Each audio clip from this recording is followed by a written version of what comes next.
And I have to do one more thing here. There we go. Okay, let's see, where's my remote control? There it is. I'm gonna try and see if it'll focus a little better.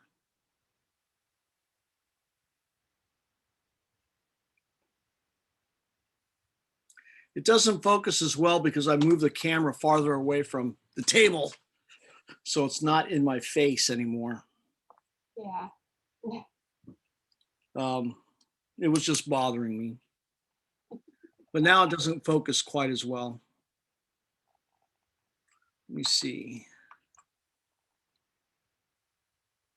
No, that's zoom.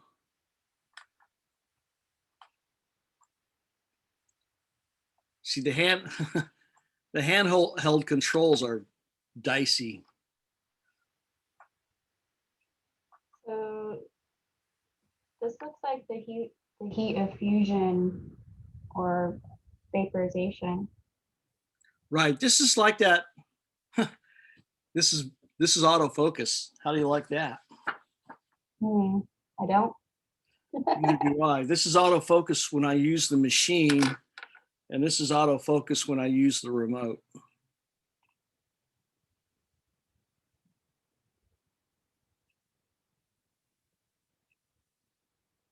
What is going on here?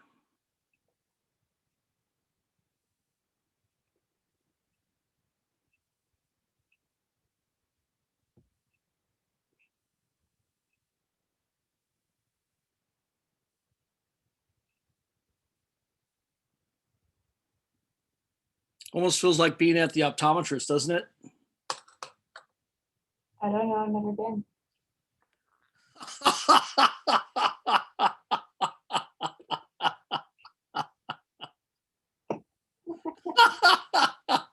Why is that funny? It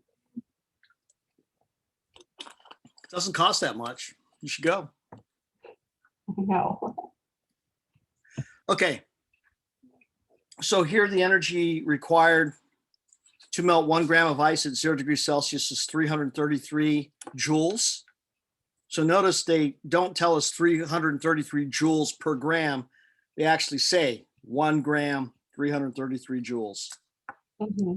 We call that the heat of fusion. And so I'm going to call this H of F is 333 joules per gram. And I could put the 1.00 there, but we know that if we do this, the interpretation is that it's 1 gram. And we know that this will have 3 zig figs. And if I put 100, it'd still be 3 zig figs. Does that make sense? Yeah. So we don't put the degrees Celsius there? No, because there's no change of temperature. Right. Okay. So this is at 0 degrees Celsius, not when there's a change in temperature from 0 to 0. Okay. Got it. Now, if one ice cube has a mass of 62 grams and a tray has 16 ice cubes, what quantity of energy is required to melt a tray of ice cubes to form liquid water at 0 degrees Celsius?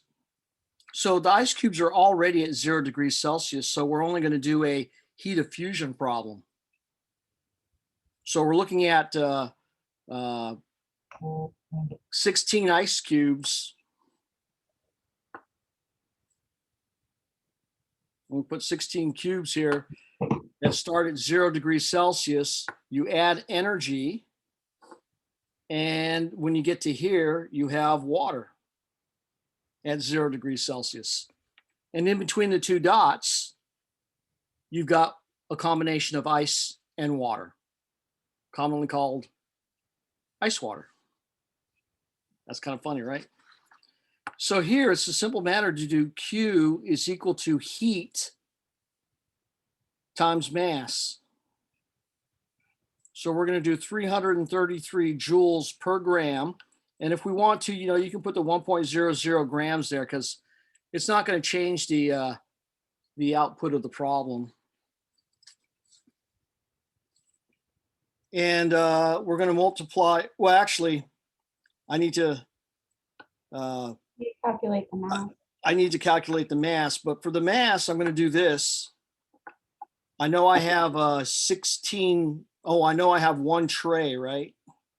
Yeah, I think it's 992. And there's 16 cubes per tray. And there's 62.0 grams per 1 cube. And so here we can see how we get to that number of gosh, like 900, right? Yeah. Okay, so the way I estimate this is probably somewhere along the lines of 62 times 16 is I do 62 times 10 is 620. 62 times 60 is 360. So 620 plus 360 is 1,000. And 1,000 times 333 is 333,000, right?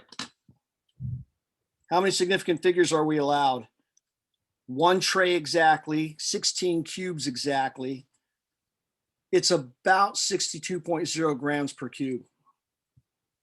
So what'd you get for your answer here?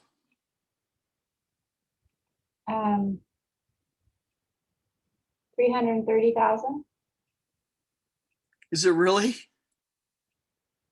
336. I don't know. On your calculator, is it? Yeah. Huh. Did I do something wrong? No, I don't know. I guess 333,000. So I was just kind of surprised my answer was so close. Well, Now, that's what are the units? joules. Joules. And how many significant figures should we have? Is it 3? Right. So we cannot write the answer this way because that has 2 significant figures. So what do we have to do?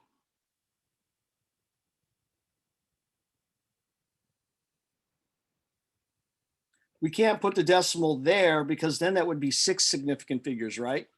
Oh, put it into scientific notation. Yes. So we're going to move the decimal over 1, 2, 3, 4, 5 times. So we get 3.30. That gives 3 zig figs times 10 to the 5. And should that 5 be a positive or negative when the original number is 330,000? Is it positive? Yeah, that's one of the things where you need to really kind of become decisive about that. And here's an easy way to do this. Look at this. Which one of these numbers is 10 and which one is 1/10? The top is 10, the bottom is 1/10. That's right. So here you can see that it's of a positive, it's bigger than 1. If it's a negative, it's less than 1. Okay. So it's always good to have a fallback position where you can look at 2 numbers and say, oh, this will help me understand it. Right. Okay, so this is your answer. Any questions? Yeah. So we're using Q equals heat times mass Yeah. because And heat is this guy, the heat of fusion. heat of fusion, because sometimes you use heat of vaporization if you're going from a liquid to gas. And we use that equation because there's not a change in temperature.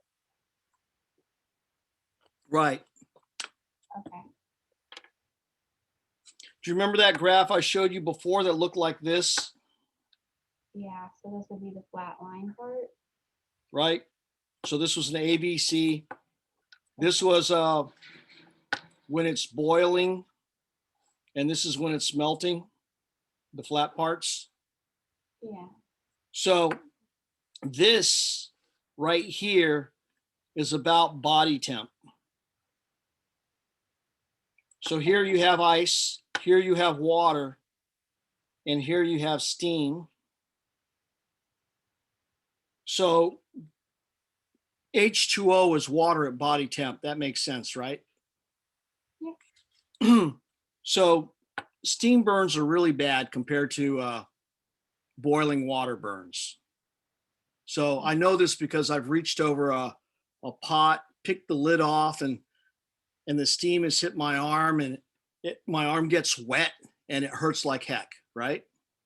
Yeah. But at the same time, because I'm lazy, I will boil a corn and I don't want to use anything to grab the corn because, you can't use a fork, you can't use a spoon. What are you supposed to do? You just fish it out and you grab it quickly and you don't burn your hands. So why can I do that with boiling water, but the slightest bit of steam will feel like 1,000 needles in my arm? And here's the answer. This is the temperature of the boiling water right here, that line.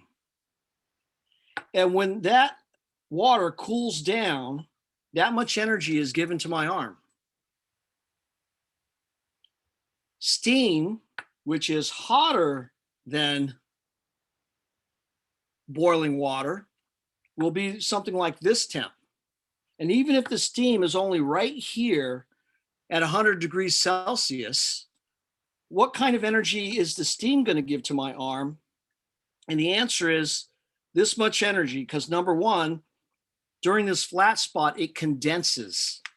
When it condenses, it's giving my arm energy. That's heat. And there's this little part right here where it's cooling down and becoming a liquid. Not becoming a liquid. It's going from 100 degrees Celsius to 37 degrees Celsius. So why are steam burns so bad? And the answer is because the gas is condensing on you.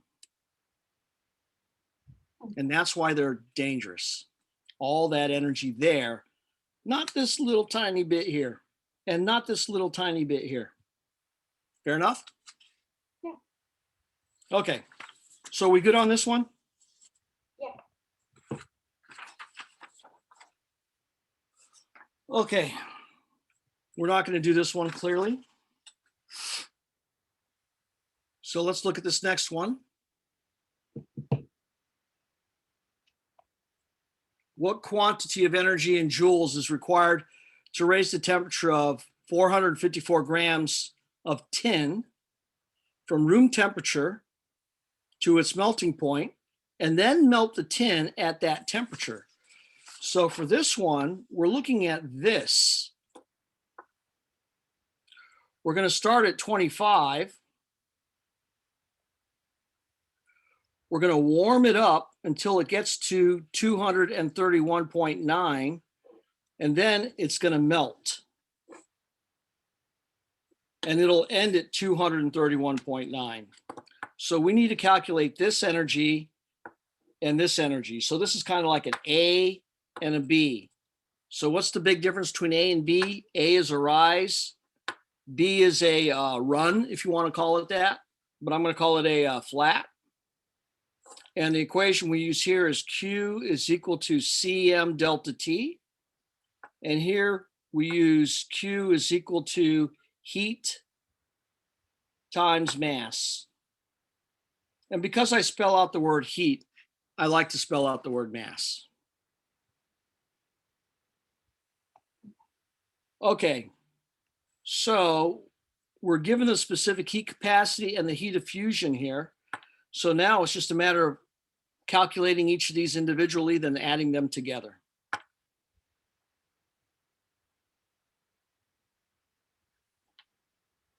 Now, in this particular section, I will allow students to take this value of K and just write degrees Celsius instead. Okay. And it's not because 1 degree Celsius is equal to 1 K. It's because this degree Celsius is a change of 1 degree Celsius. Now, let's take a look at a change of 1 degree Celsius. Imagine you go from 1 degree Celsius, actually, I'm going to say 1.00 degrees Celsius to 2.00 degrees Celsius. So the change in temp is 1.00 degrees Celsius. Agreed? Mm-hmm. What is this temperature in Kelvin? Well, it's 274.15 Kelvin. And this one is 275.15 Kelvin. So what's the change in temp Kelvin-wise? 1 Kelvin. 1.00 K. So because this bottom part is really a change in temp, we can see that the change of 1 degree Celsius is exactly the same as the change of 1 Kelvin. Okay? Okay. All right. So here, the mass is 454 grams. The change in temp, I'm going to go ahead and write down 231.9 degrees Celsius minus 25.0 degrees Celsius. You always put the final first, even if it's a smaller number, and you put the initial last. So if we do this calculation, how many significant figures do we get? And what is your estimate? 3 sig figs. Why do you say 3? Because that's the fewest. It's a little more complicated than that, but it turns out to be 3. Here's why it's more complicated. This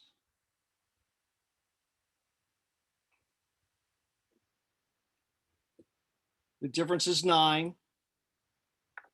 11 minus 5 is 6. 2 minus 2 is 0. 2. So the change in temperature is 206.9 degrees Celsius. And that has 4 zig figs. It has 4 zig figs because both of these numbers are good to the 10th. So this is good to the 10th. This has 3 and this has 3. So it does end up being 3. But imagine that the difference here had been 2 significant figures. Then you'd only be allowed 2. Right. Okay, so what's our estimate for this problem? Here's the way I would do it. Isn't 227 about 1/4? Yeah. What's 1/4 of 454? About 100. Yeah. What's 100 times 206? About 206. About 206.00 because of the 100, right? Yeah. Okay, so that would be 20,000 roughly. Let's see what we get.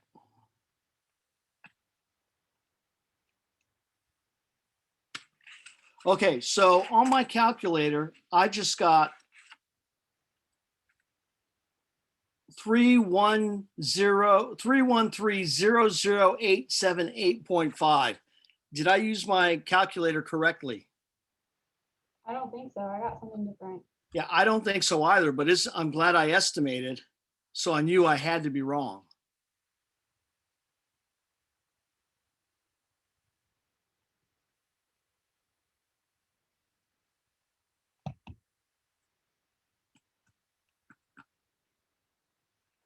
And now I get 21,323 joules. Now, this is only good to the first 3. Okay. Now, when we do the other Q, the Q for the flat, we get that the heat of fusion is 59.2 joules per gram.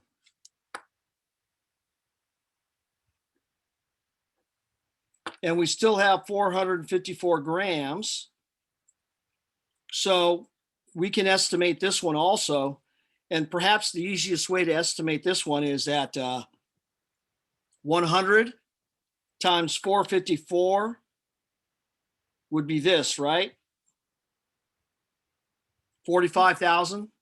Well, that's not 100. It's like half of 100. So it should be half of this number, which is more like, I'm going to say 25,000. I know that half of this number is more like 22,000, but I also know that this isn't really half. It's more than half. So I made this a little bigger. So I'm figuring 25,000-ish, maybe more, right? Yeah. How many zig figs are we allowed? Is it 3? It is 3. So we get 26,877 joules. And this is good to that spot also. So when we add these two numbers together. Are you adding the number before they're rounded? Absolutely. Okay.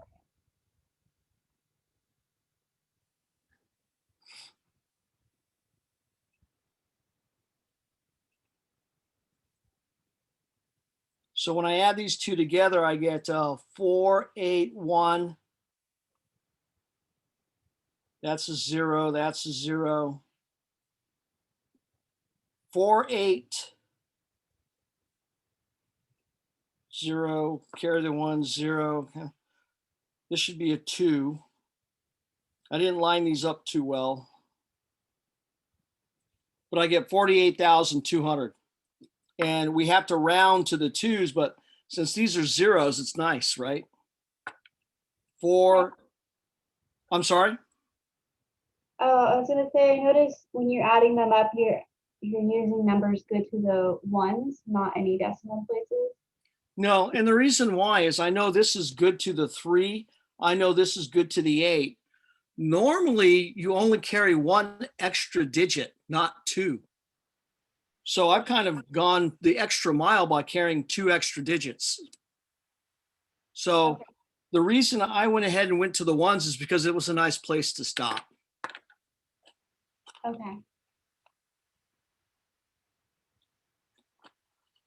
Okay. So here I'm going to call this Q1, Q2. And so Q1 plus Q2 is 48,200 joules. And that's how much energy it takes. So Okay. the first one goes from the rise in temperature, Right. This one is the rise, and and then this one's the flat. the rest of the energy to actually make it melt. Yes. All of it to melt, not part of it, but all of it. And when it does melt, what will its temperature be? The 231.9 degrees Celsius. Correct, which is pretty hot. Yeah. All right, let's go to the next one.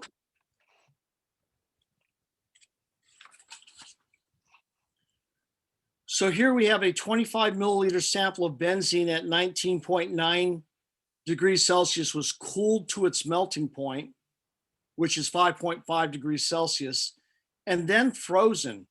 How much energy is given off as heat in this process?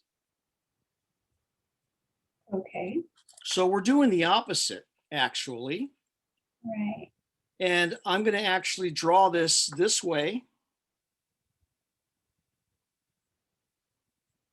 where the melting point is 5.5 and it starts off at higher than 19.5.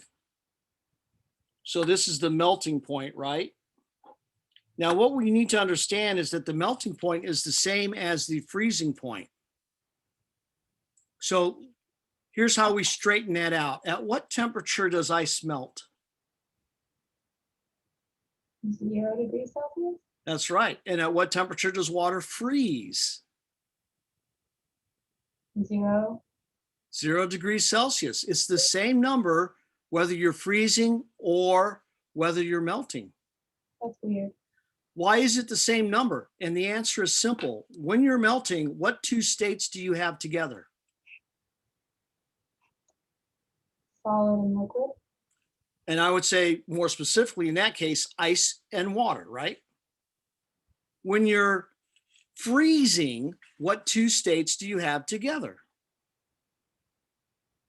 Ice and water. Ice and water. So doesn't it stand to reason if they're both comprised of ice and water, then each should be at the same temp.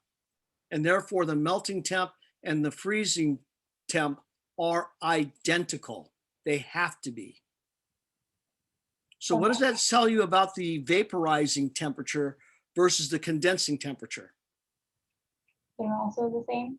They're exactly the same because they have to be. Okay.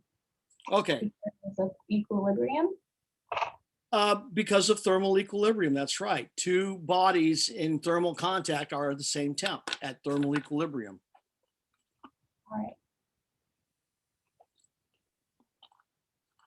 Okay, so we start at 19, which is right here. Mhm. It's cooled to 5.5, and then it's frozen. So here we're starting off with liquid.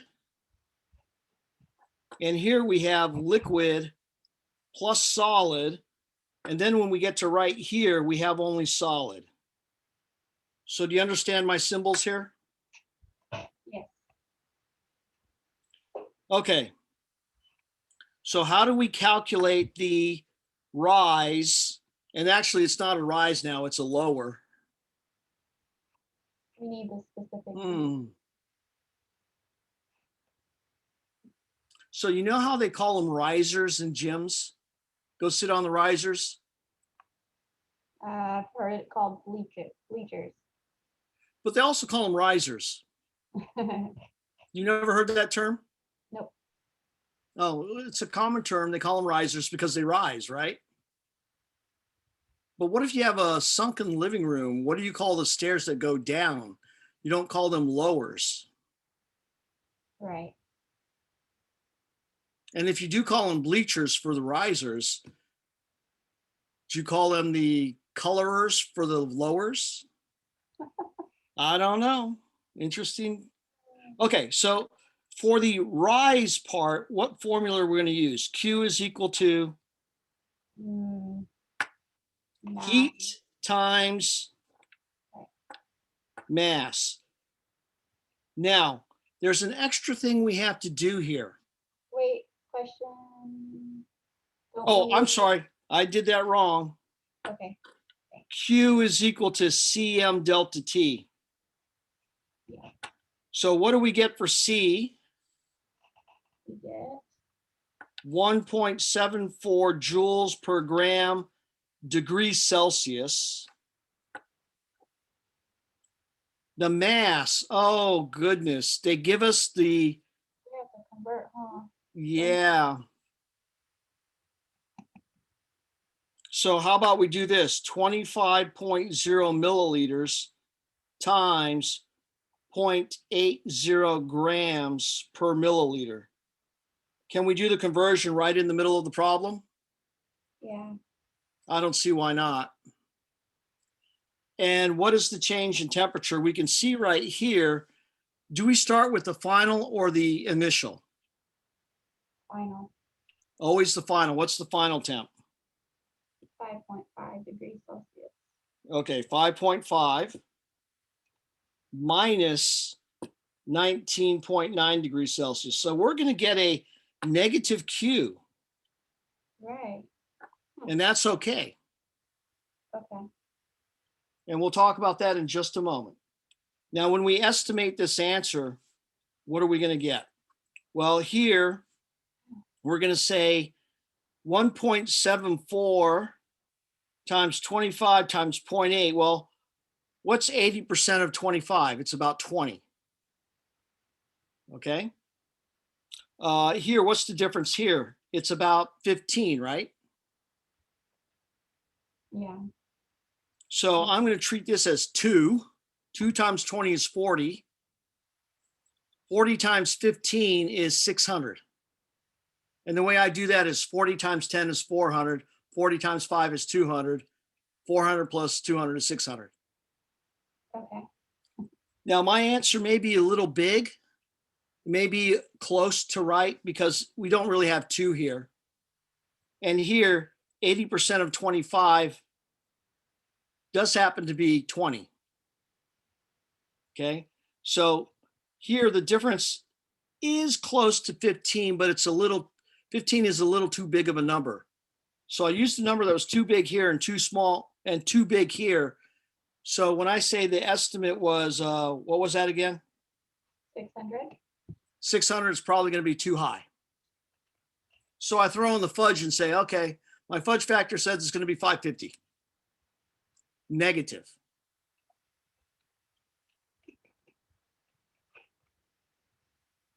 So I'm going to do this 19.9 minus the 5.5. And I know it's the other way around, but I just like to use the bigger number on top here. So I get 14.4, but I know it's a negative 14.4. You with me? Mm-hmm.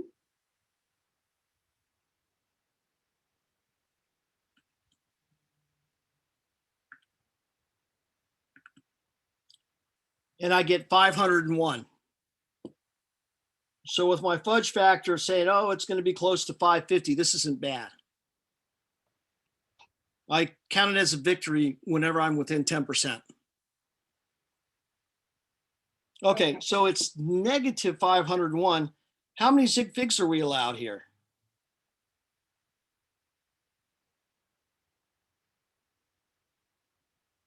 2. 2. 0.802. So here, this Q is negative 501.2, and I'm going to put a little arrow pointing at the 0 because I don't want to round yet because I have to add it to this number here. You with me? Right. Yeah.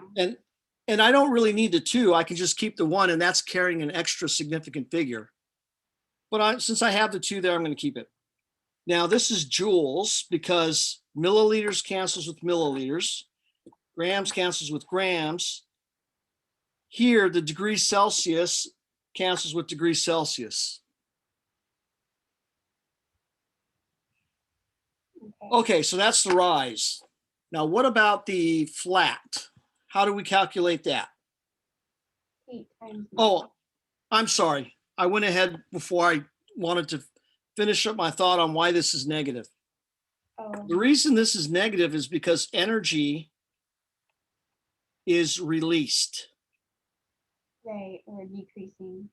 Okay, so when you freeze it, is energy absorbed or released? It's a tough one. So what's happening? Is it released or absorbed when you freeze something? Released. You're right. Okay. And here's the way I like to think about it. To melt something, you have to take, say, ice and add heat, and you get water. And wouldn't you agree that's melting? Yeah.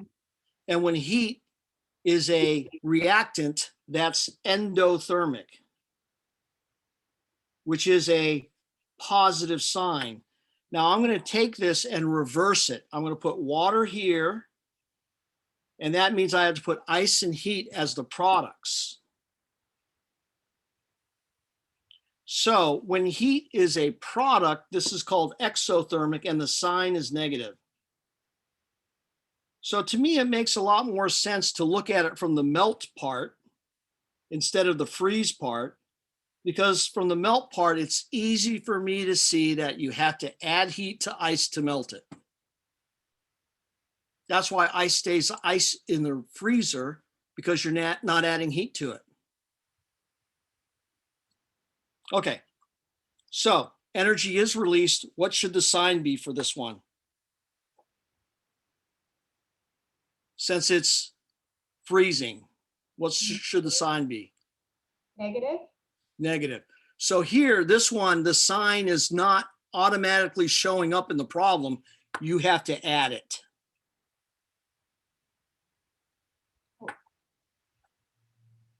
You see how the sign showed up automatically here because there was a change in temp? Yeah.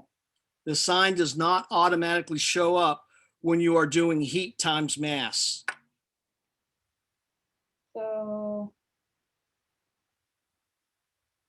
So you add it. Okay, but don't we do this, the heat of fusion, which is given in the problem, Yep. but that's not a negative value? Nope. Heat of fusion is a positive value. Just like Right. heat of vaporization is also. So our heat of fusion, according to the problem, is 127 joules per gram. Mm-hmm. And the mass we can see right here is 25.0 milliliters times 0.80 grams per milliliter.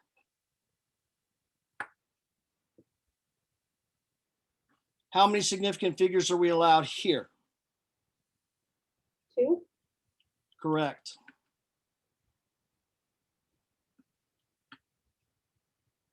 So I get 2540 joules. It's a negative value, and I'm going to put my arrow pointing to the 5. Okay. So now we have to add these two values together. So we'll call this Q1 right here. We'll call this Q2.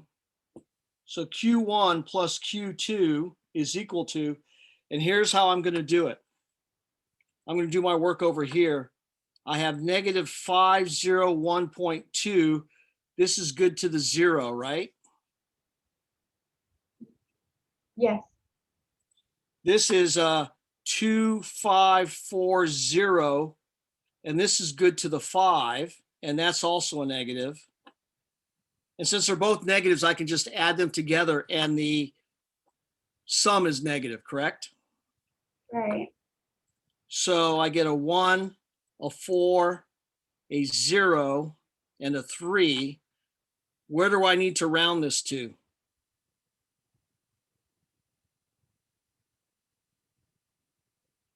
To the least precise. Right, and which is it? Is it this 5 here or this 0 here? The 5. Right, because the 5 is in the hundreds place. The 0 is in the tens place. Hundreds are less precise than tens. Yeah. Okay, so how do we report this precise to the hundreds? We can't do this. How many zig figs does that have? 1, and that 0 doesn't count. So we can't do that. What do we do? Scientific notation. Yep, negative 3.0 times 10 to the 3. Is that a positive 3 or a negative 3? Negative? No. No. Look at the original number. Right. Negative 3,000. Is that bigger than 1 or less than 1? Without regard to the sign. Oh, bigger. Bigger. So it's a positive 3. You see the sign is already captured right there. So we get negative 3.0 times 10 to the 3rd joules.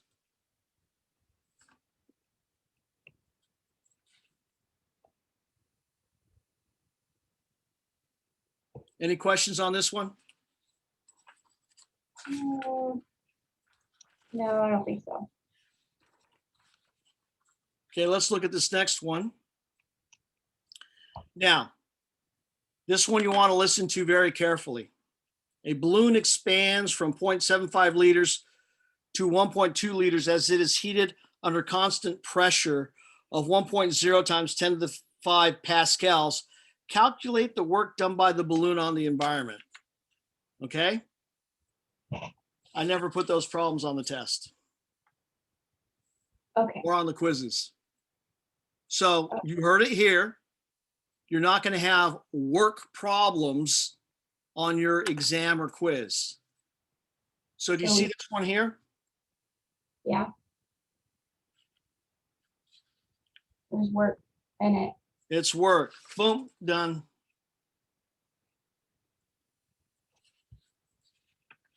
Okay. Do you see this one here? Yeah. Boom, done. I leave that for a physics class. And if you are going to be any sort of a science major, you're going to have to take physics. They do a lot of work problems in physics. Okay, blah, blah, blah, blah. What is the change of internal energy? That's a work problem. Okay. Done. Now this one is one we can do. Right. So number 34, calcium carbide, manufactured by the reaction of calcium oxide with carbon at a high temp. Calcium carbide is then used to make acetylene. And here's the reaction between calcium oxide, carbon to make calcium carbide and carbon monoxide. and they have the enthalpy of reaction is plus 464.8 kilojoules per mole. So the thing that we need to recognize is this. If the heat of reaction is positive, we call that endothermic. So now we have another thing to add to this idea of endothermic, is this thing called delta H. Delta H. Okay? Okay. Now, if delta H is negative, we call that exothermic. Mhm. So if we make our list of endothermic and exothermic,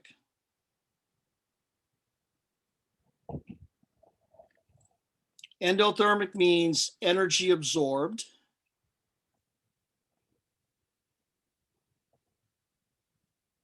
Energy is a reactant. Delta H is positive. So instead of just saying positive like we said in the past, we can now say, oh, delta H is positive. And what would we say for exothermic?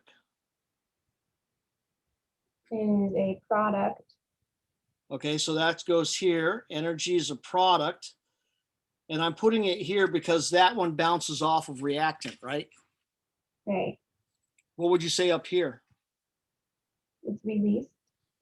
Energy released. Or if you really wanted to make it sound like this, you'd say energy is produced, right? And Yeah. what would we say about delta H?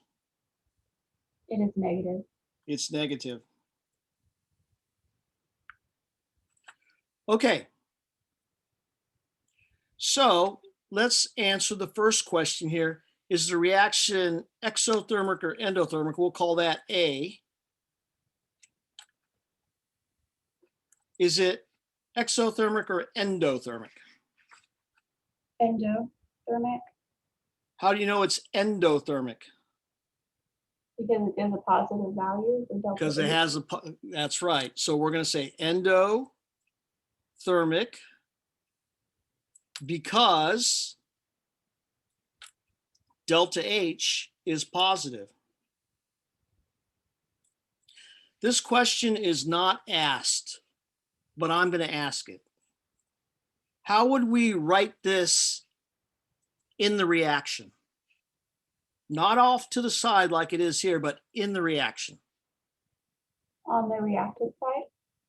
Right, and you would write 464.8 kilojoules plus calcium oxide plus 3 carbons gives you calcium carbide.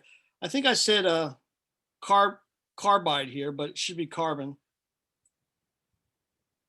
plus CO gas. And that's how we'd write it in there. Notice this says per mole reaction. When you stick it in the reaction, the moles are all there, so you don't need to say per mole of reaction. Okay. Okay, now this says, what is the enthalpy change, which is what delta H is? Delta H, H stands for enthalpy.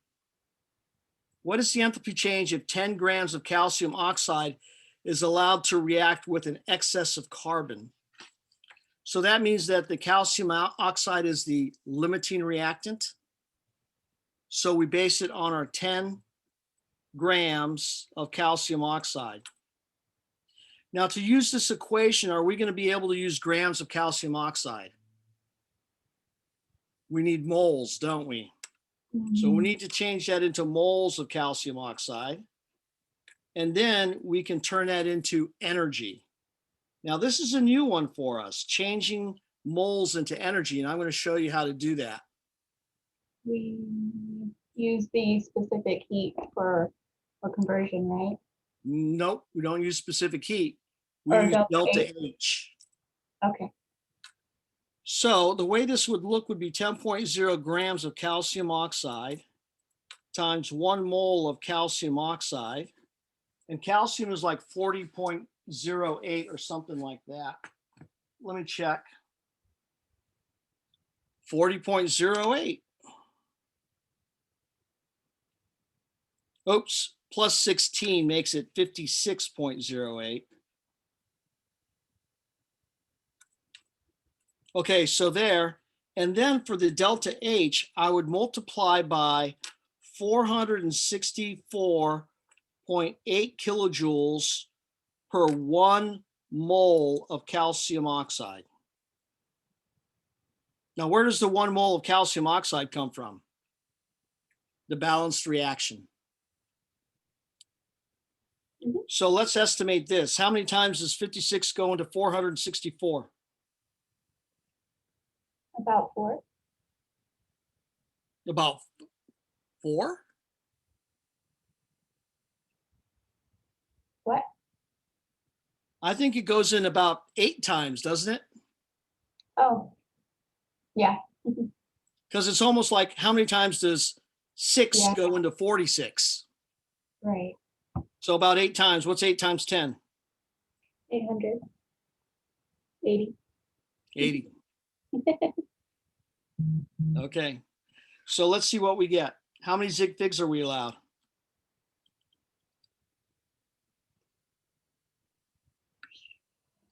3 3. for the 10 grams. That's correct.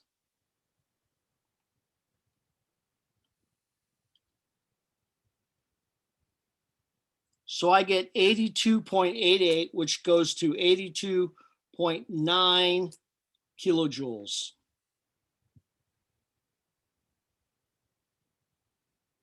So this is essentially what you would be expected to see for B. You wouldn't have to show this little pathway, but you'd want to show all of this. So I'm going to add a C. What is the energy for 10.0 grams of carbon and excess calcium oxide?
What'd you get? Me, I'm estimating that the answer is around 130. So you notice we had to put 3 mole of carbon here because there's 3 mole of carbon in the balanced reaction. Yeah. And the way I estimated 130 is this way. 10 divided by 12 is 1. I know it's not, but I'm going to say it is. 464 divided by 3 is about 150. Okay. So I know the 150 is pretty good, but I know that's not 1. It's less than 1. So I've got to go less than 150. So I just said 130. Nice. So that's my ish. Let's see what we get.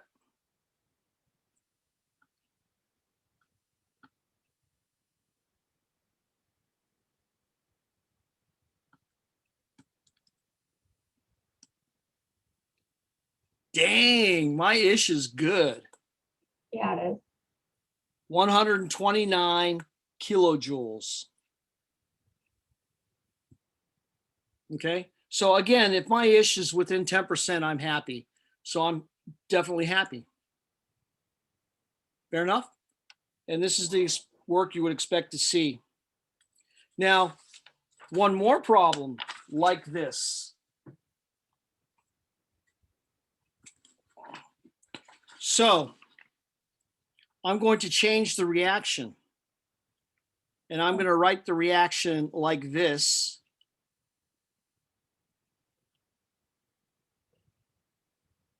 So when I remove my hand, can you see what I'm doing with this reaction?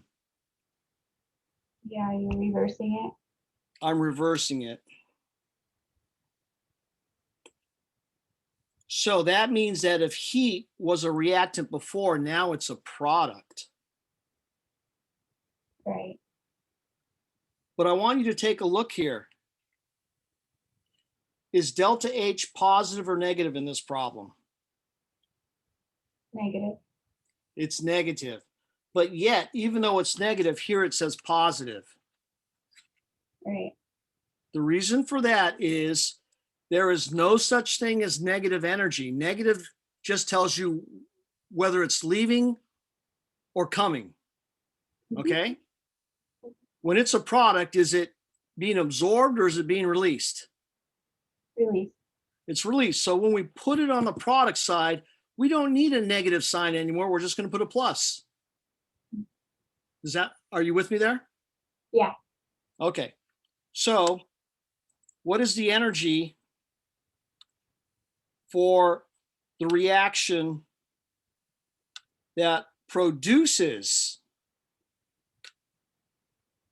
10 grams of carbon?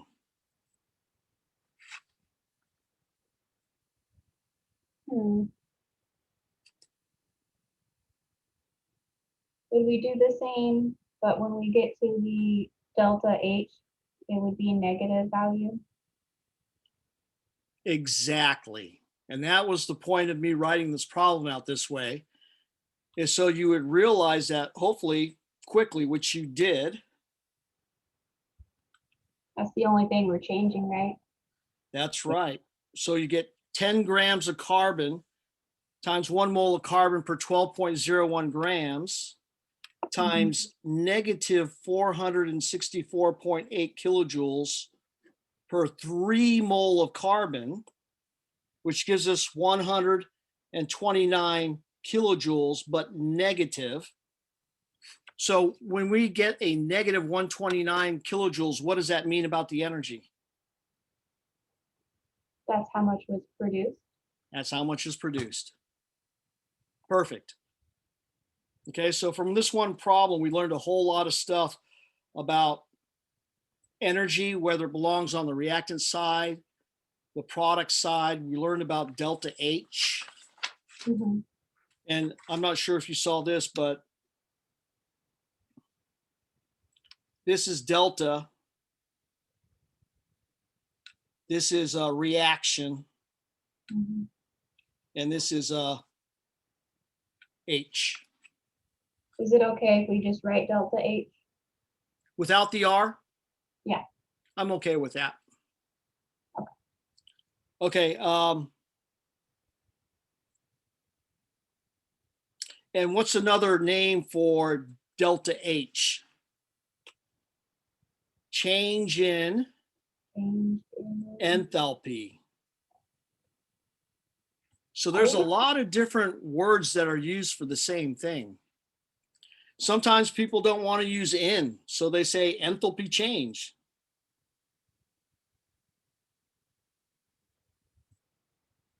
Okay. And some people say, you know, I don't want to say that. I'm going to say delta H.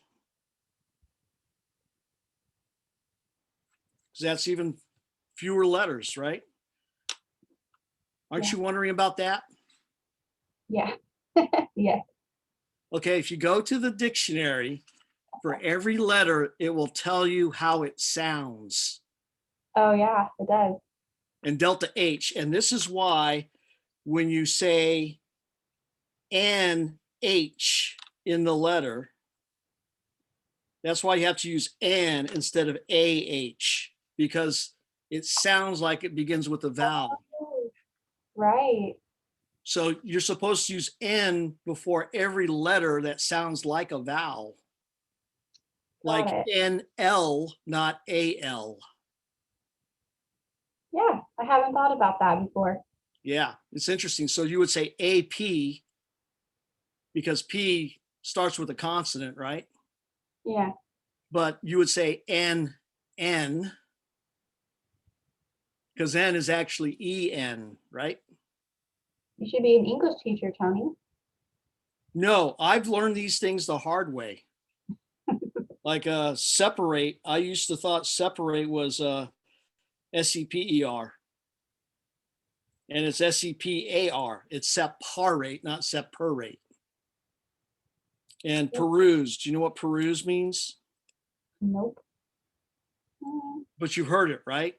Yeah. So the punchline is peruse means to read in detail. So you peruse a textbook, you glance through the newspaper. Right. I used peruse correctly once in front of an English teacher, and the English teacher said, "Oh, thank God you used that correctly. Everyone uses it wrong." Whoa. Maybe that's the secret to my English class, What's that? to use the word peruse with my English teacher. Maybe. Well, this guy was actually my dean who had a doctorate in English. And so he was kind of like one of those perfectionists. So he was so happy when he saw a scientist use peruse correctly, because we don't do English. I don't know. Everyone knows that. Right. Okay. What time is it? Let me see. This one isn't too bad. 2:23. We'll finish off with this one. Okay. Okay. Acetic acid is made industrially by the reaction of methanol and carbon monoxide. This is carbon monoxide. So what does that tell you what this is? Is it acetate? Acetic acid? Acetic acid is Yeah. made, so acetic acid is a product, right? Right. By the reaction of methanol and carbon monoxide. Well, we know that's carbon monoxide. What does that have to be? Oh, methanol? Methanol. So what is the enthalpy change for producing 1 liter of acetic acid? So I'm going to start with a little roadmap here and say 1 liter of AA for acetic acid. Now, normally we like masses when we're doing this problem so that we can convert that to moles and so forth and so on, right? Yeah. Well, that's not a mass, but look at this. We have a density. So I'm going to turn that into milliliters of acetic acid. And then I'm going to turn it into grams of acetic acid. Then where do I go? Moles. And then where do we go? Energy. And then we go to energy. Kilojoules.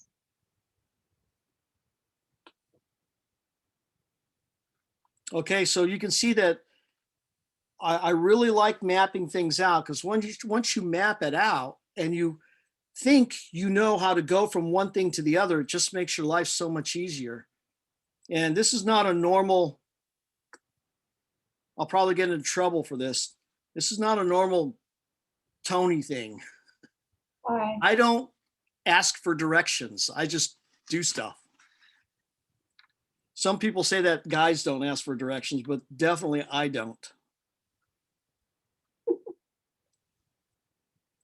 My son was trying to get me to buy a smartphone because I had a flip phone. He said, "Oh yeah, you'll use it all the time. Like you can get directions on it." And I'm like, I never ask for directions. Why would I ask my phone for directions?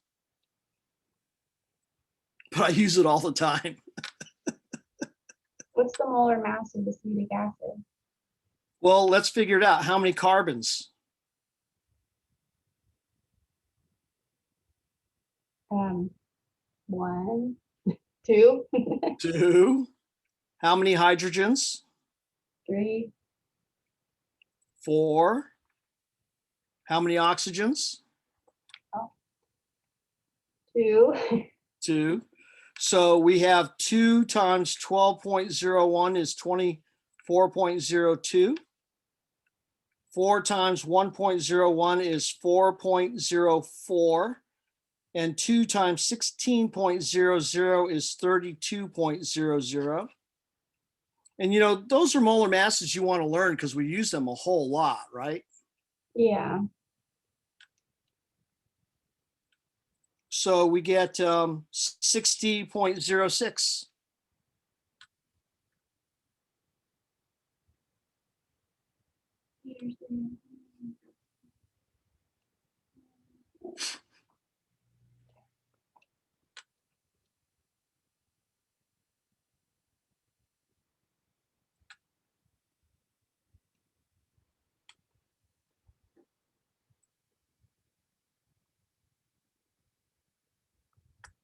Hmm.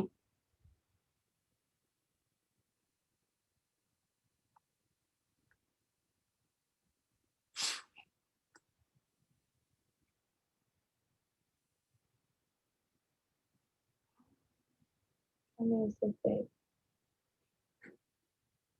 4?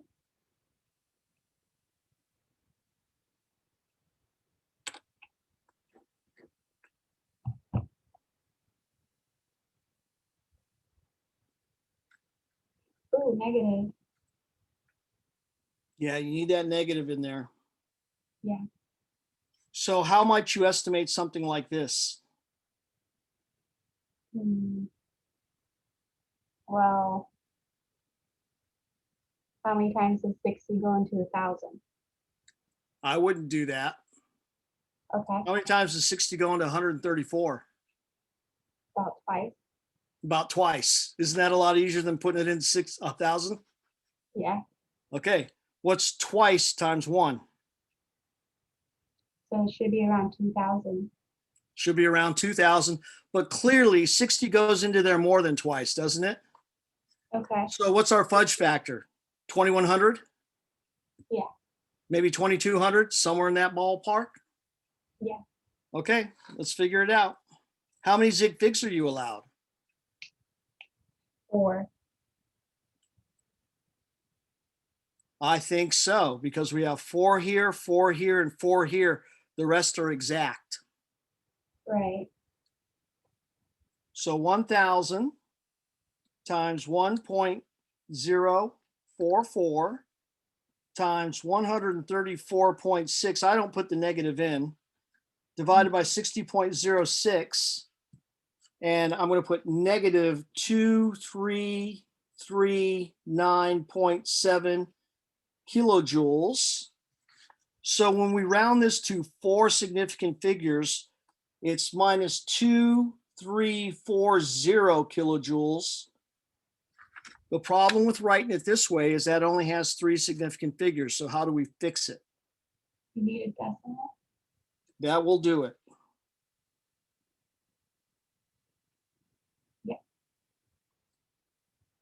And, you know, in my calculator, I don't put the negative in, but I do remember that I need it here. Yeah. So that's the enthalpy change for this reaction of 1 liter of acetic acid. Is that energy that's released or energy that is absorbed? Release. Released because it's negative. Right. Okay, good job. Alrighty. All right. Am I going to see you at 6? Probably not. All righty. Thank You have a you. good evening. You too.